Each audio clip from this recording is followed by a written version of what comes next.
विद्यार्थियों, मैं अनुराग त्रिपाठी प्रगति संस्थान अन्नापुर से आपका स्वागत करता हूं और आज आपको वैदिक सभ्यता के बारे में परिचय कराऊंगा। इससे पहले हमने पाषाण काल और सिंधु घाटी सभ्यता के बारे में आपको बताया जा चुका है। देखिए, इसमें वेद का अर्थ ज्ञान होता है। वैदिक संस्कृति के निर्माता आर्य हैं। आर्य का अर्थ श्रेष्ठ, उत्तम, अभिजात या कुलीन या उत्कृष्ट है। सर्वप्रथम मैक्स मूलर ने 1853 ईस्वी में आर्य शब्द का प्रयोग एक श्रेष्ठ जाति के आशय से किया था। आर्यों की भाषा संस्कृत थी। अब यहाँ पर एक विभाजन देखिए किया गया है। वैदिक संस्कृति को दो भागों में विभाजित किया गया है, पूर्व वैदिक काल और उत्तर वैदिक काल। पूर्व वैदिक काल को ऋग्वैदिक काल भी कहा जाता है। 1500 से 1000 बीसी का जो समय है वो पूर्व वैदिक काल है और 1000 से 600 बीसी का जो समय है वो उत्तर वैदिक काल है। तो इस तरह से यह परिचय आपको कराया गया है। फिर अब हम ऋग्वैदिक काल 1500 बीसी से 1000 बीसी के संबंध में जानकारी प्राप्त करते हैं और ये देखते हैं कि ये जो सभ्यता थी, सभ्यता ग्रामीण थी और उसके साथ साथ जीवन पशुचारण आधारित था। 1400 बीसी के बोगज कोई एशिया माइनर एक स्थान है। वहाँ के अभिलेख में ऋग्वैदिक काल के देवताओं इंद्र, वरुण, मित्र तथा नाशत्य का उल्लेख मिलता है। इस तरह से फिर आप आगे बढ़ते हैं। ऋग्वेद, ये जानते हैं कि ऋग्वेद की अनेक बातें ईरानी भाषा के प्राचीनतम ग्रंथ अवेस्ता से मिलती हैं। इसके बाद फिर यूनेस्को द्वारा ऋग्वेद को विश्व मानव धरोहर के साहित्य के रूप में शामिल किया गया है। अब यहाँ पर एक महत्वपूर्ण बिंदु ये है कि विद्वान और आर्यों का मूल स्थान, ये प्रश्न महत्वपूर्ण है। 3 इसमें शब्द महत्वपूर्ण हैं और जैसे किस विद्वानों ने आर्यों का मूल स्थान कहाँ बताया है, इस प्रश्न के लिए ये महत्वपूर्ण हो जाता है। जैसे मैक्स मूलर ने मध्य एशिया का बैक्ट्रिया क्षेत्र बताया है। लोकमान बाल गंगाधर तिलक ने आर्यों का मूल स्थान उत्तर ध्रुव बताया है। अविनाश चंद्र झा ने सप्त सैंधव प्रदेश बताया है। दयानंद सरस्वती ने तिब्बत बताया है। गार्डन चाइल्ड ने दक्षिणी रूस बताया है। गंगानाथ झा ने ब्रह्मर्षि देश बताया है। गाइल्ड ने हंगरी एवं डेन्यूब नदी घाटी बताया है और पेंका ने जर्मनी के मैदानी भागों को बताया है।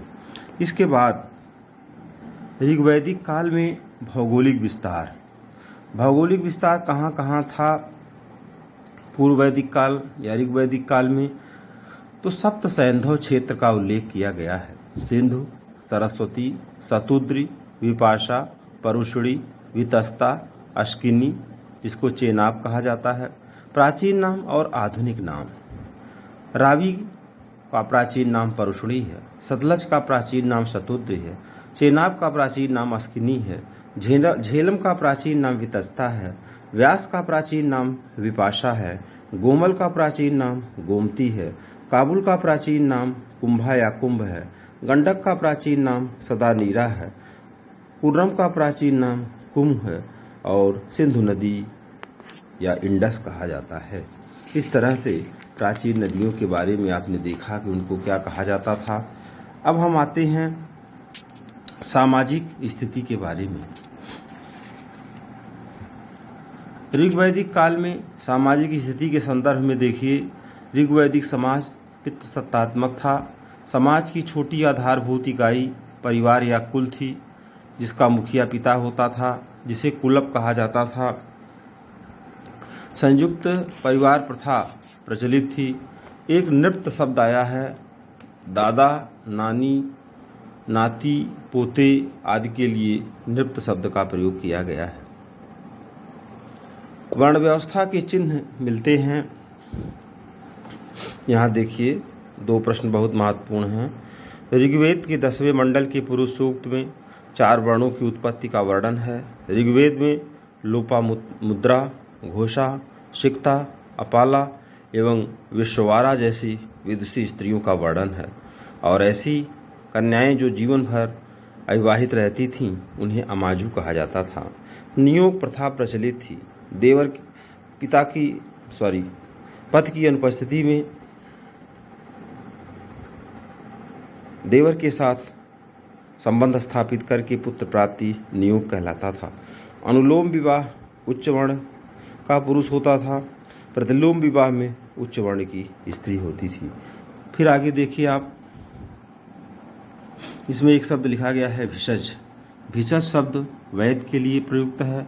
यक्षमा, जिसको आज के ज़माने में ट्यूबरकुलोसिस कहते हैं, माइकोबैक्टीरियम ट्यूबरकुलोसिस जीवाणु है उसका, तपेदिक का उल्लेख अनेक स्थानों पर हुआ है।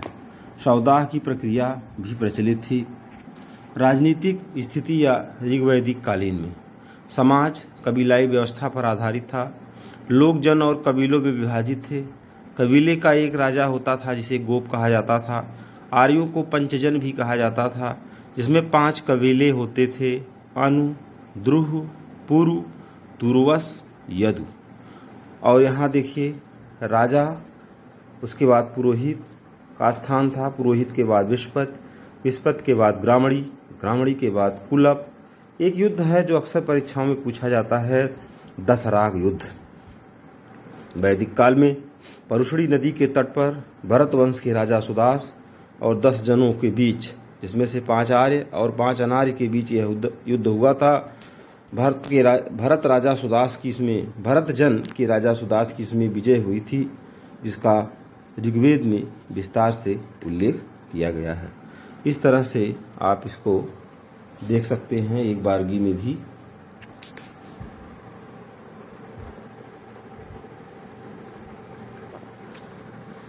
अब आप आगे बढ़ते हैं। ऋग्वैदिक काल में अनेक जनतांत्रिक संस्थाओं का विकास हुआ है, जिसमें सभा है, समिति है, विदत है। सभा श्रेष्ठ एवं संभ्रांत लोगों की सभा थी और राजा को सलाह देने वाली सभाएं थी, सभा और समिति।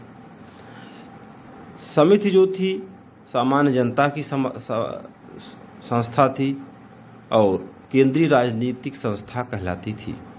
बलि एक प्रकार का कर जो प्रजा द्वारा स्वेच्छा से राजा को दिया जाता था, उसे बलि कहा जाता था। बल भी बहुत महत्वपूर्ण क्वेश्चन है।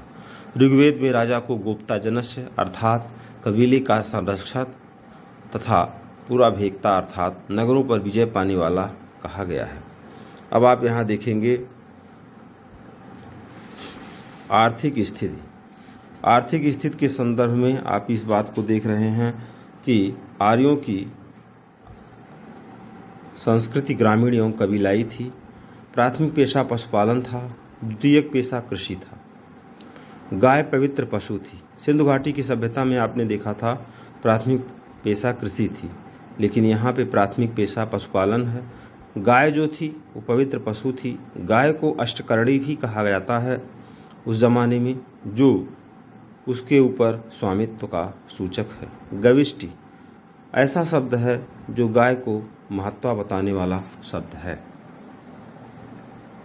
और फिर हम आगे बढ़ते हैं, कुछ और प्रश्नों को इसमें से देखते हैं। गाय को अघन्या भी कहा जाता था, अर्थात न मारे जाने योग्य पशु। गायों की हत्या करना मृत्युदंड के समान था। पणि नामक व्यापारी पशुओं की चोरी के लिए कुख्यात था। पुत्री को दोहिता कहा जाता था।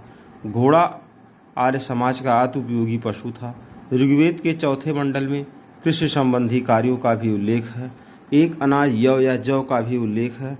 सूदखोर के लिए वेकनाट शब्द का प्रयोग होता था। बढ़ई, रथकार, बुनकर, चर्मकार, कुम्हार आदि शिल्पियों का उल्लेख है। अयस शब्द ताबे या कासे के रूप में पहचान की जाती थी। यहाँ पे देखिए कुछ शब्द दिए गए हैं जो ऋग्वैदिक काल में उनका नाम क्या था और आज उनका नाम क्या है।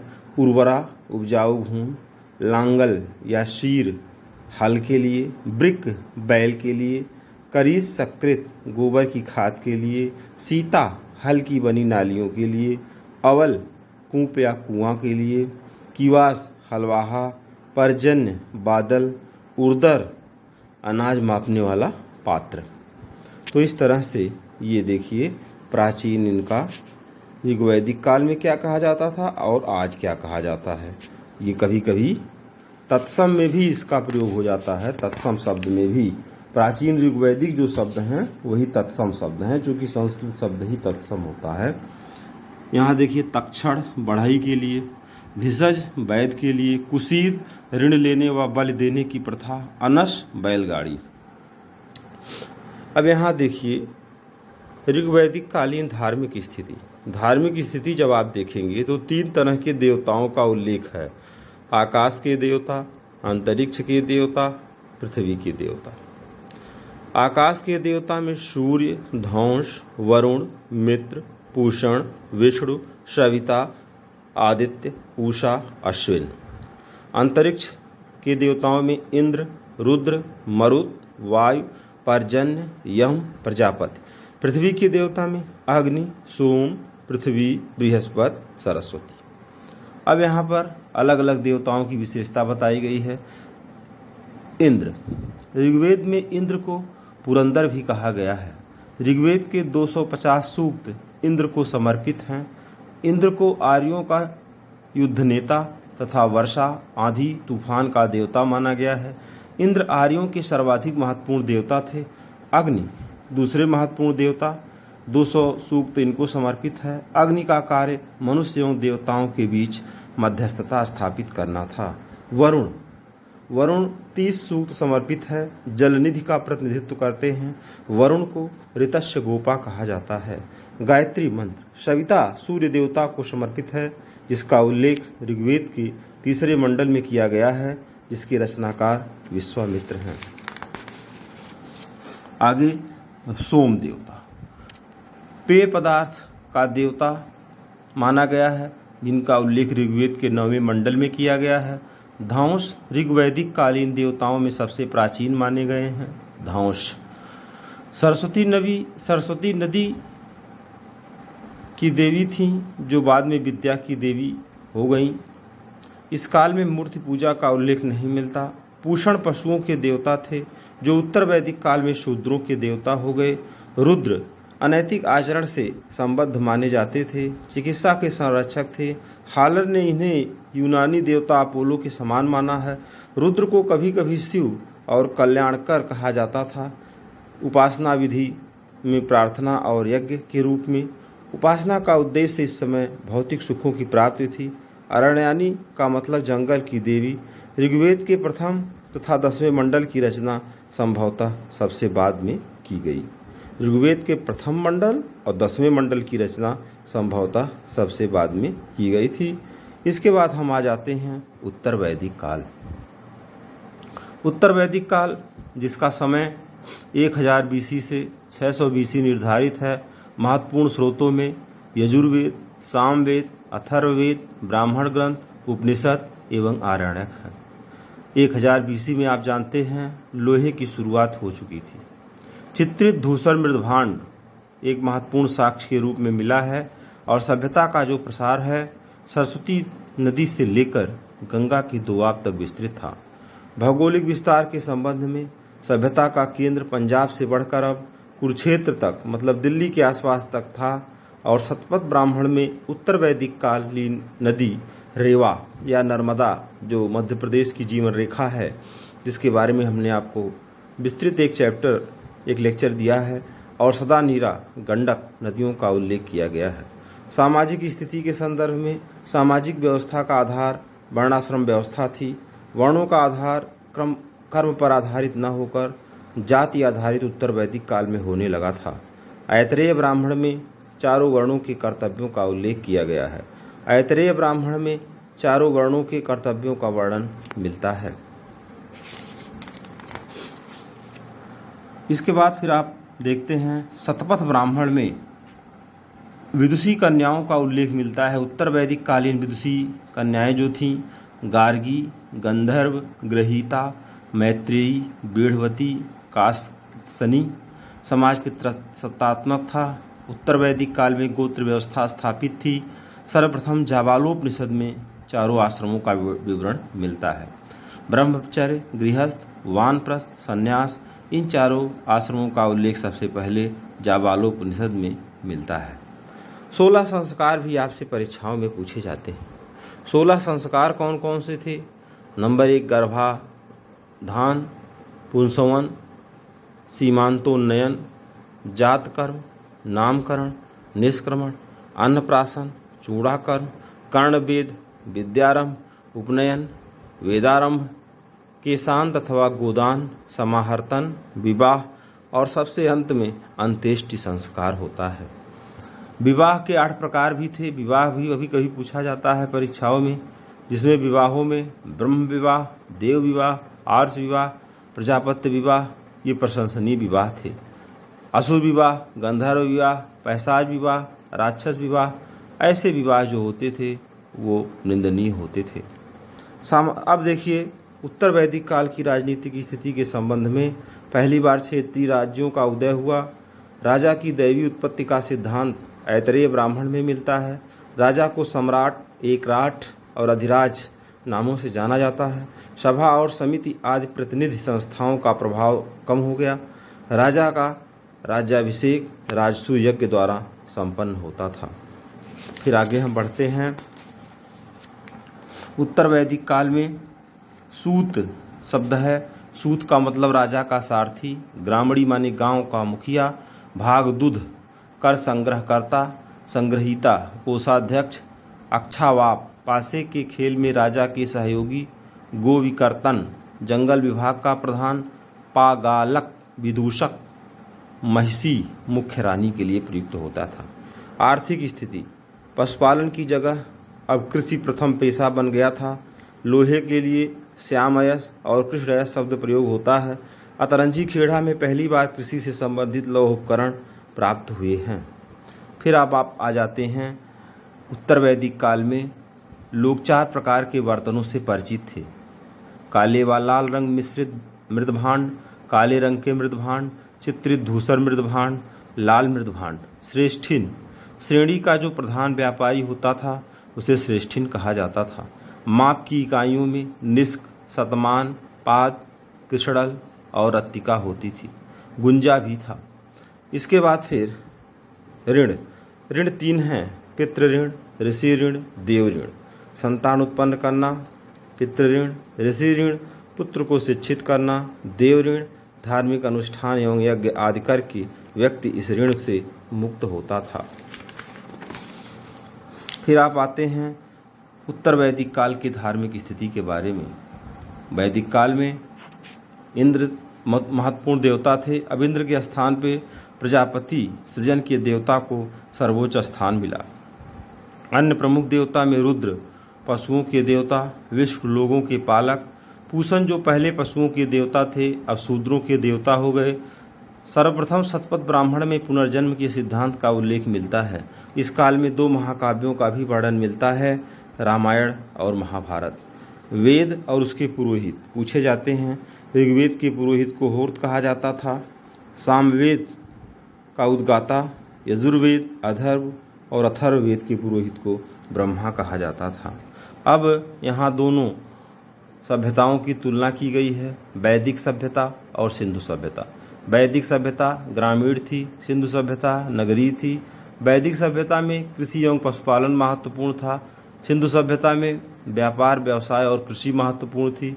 वैदिक काल में स्वर्ण, चांदी, ताम्र और लोहे से लोग परिचित थे। सिंधु घाटी में पाषाण एवं कांसे से परिचित थे, परंतु लोहे से अपरिचित थे। वैदिक काल में बहुदेववाद के समर्थक, सिंधु घाटी सभ्यता में लिंग पूजा एवं मूर्ति पूजा के समर्थक। वैदिक आर्य में पालतू पशु घोड़ा और सिंधु घाटी में पालतू पशु हाथी एवं व्याघ्र।